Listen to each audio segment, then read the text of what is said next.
अकोल्यातील अमोल विटकरींच्या गाडीवरील हल्ल्याप्रकरणी मनसेच्या 2 कार्यकर्त्यांना अटक, 13 जणांवर गुन्हा दाखल.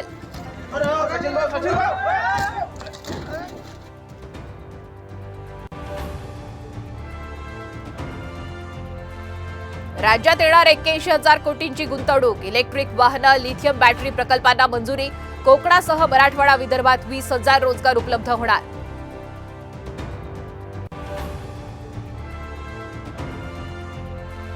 उरणच्या यशस्वी शिंदे हत्या प्रकरणाचा खटला फास्ट ट्रॅक कोर्टात चालणार, ज्येष्ठ वकील उज्ज्वल निकम मांडणार बाजू, मुख्यमंत्री शिंदेंचा मोठा निर्णय.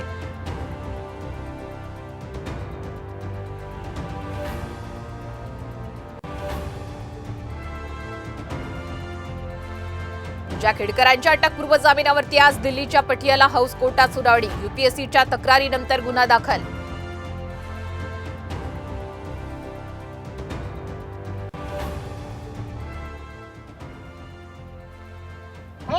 वर्षाला पूर येणार, वर्षाला तुम्ही आम्हाला मदत करणार, वर्षाला तुमची आम्ही मदत घेणार, मग वर्षाला तुम्ही आम्हाला लाचार करणार काय?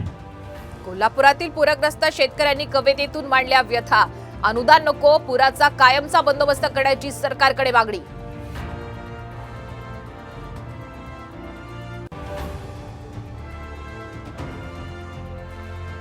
आयकर रिटर्न फाईल करण्याचा आजचा शेवटचा दिवस, उद्यापासून जुन्या टॅक्स स्लॅबचे दरवाजे होणार बंद.